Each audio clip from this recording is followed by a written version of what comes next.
As the constitution or parliamentary system, it vests entire power, executive power in president. President was not bound by the advice of Council of Ministers, but by 42nd Amendment Act, the advice was made binding.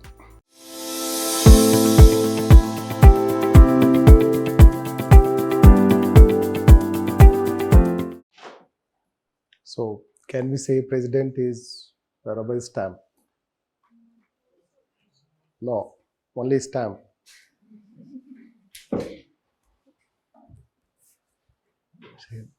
Why we cannot say president is a rubber stamp?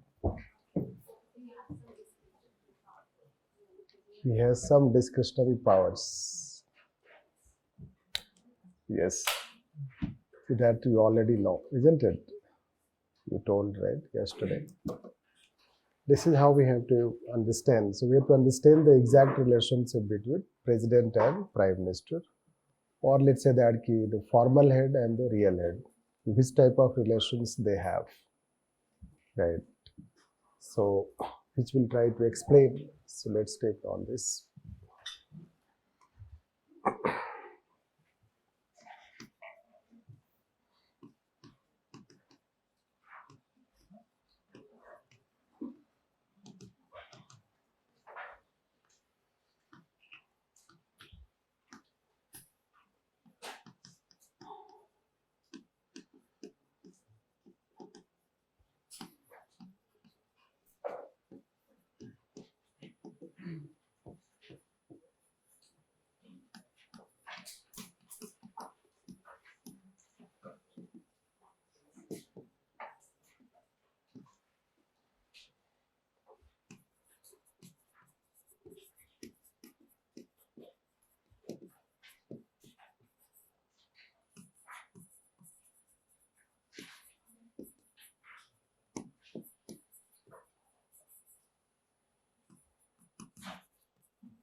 So there are two contrary provisions.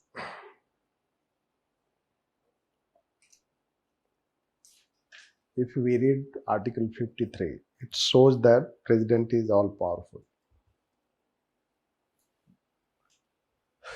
As the constitution or parliamentary system, it vests entire power, executive power in president.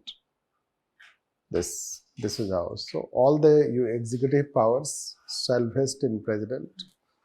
Who shall or who should exercise such powers either through himself or body subordinate to him. That's why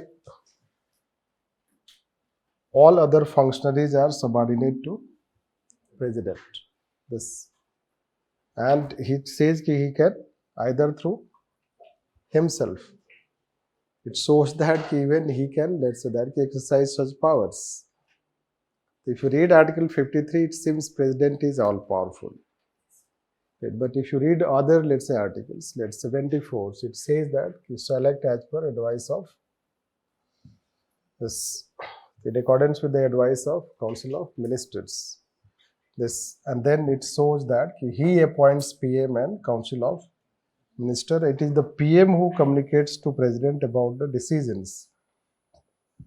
It means the decisions are not taken by President, rather decisions are taken by government, and the government has to communicate their decisions to the President.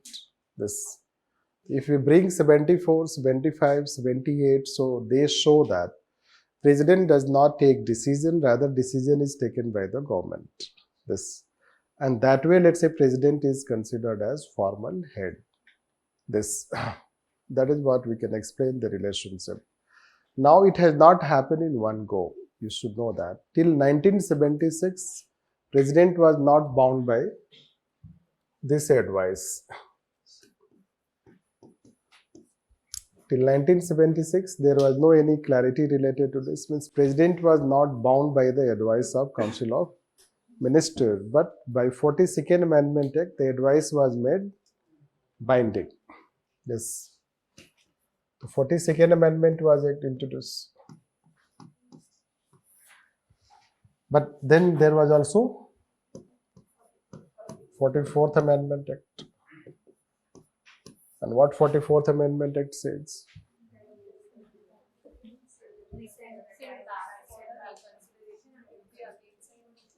Yes.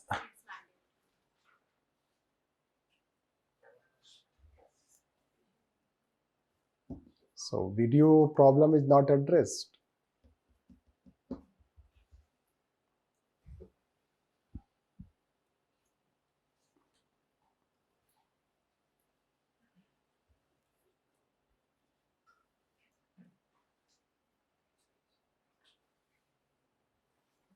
They are facing problem there.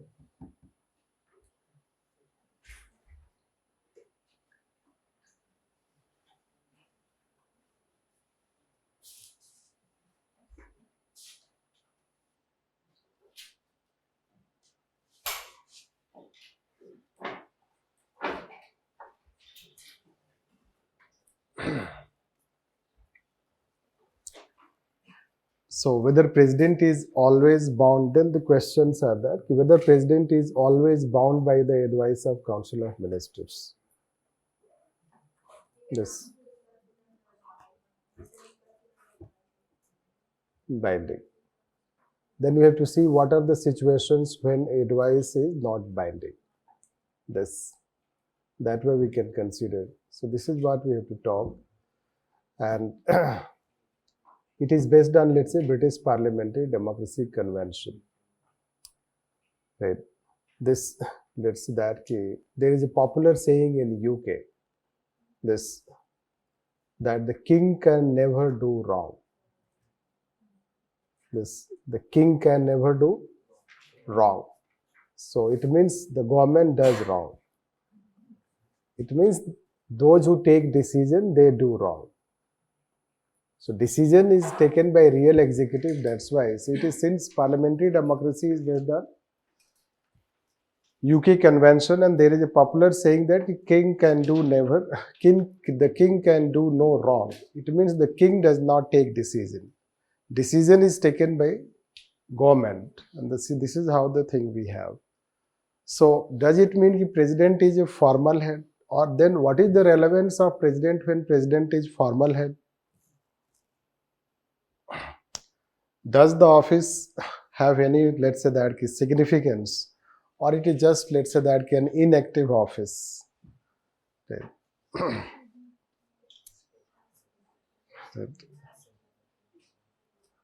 It has significance.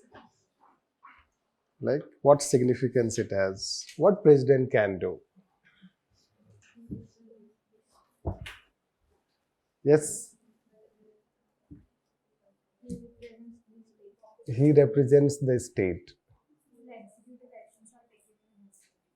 No, no, yes, these things are. But then what is the relevance of the office? If it is a formal office, then what is the relevance? Does it have any relevance? Yes. Yes.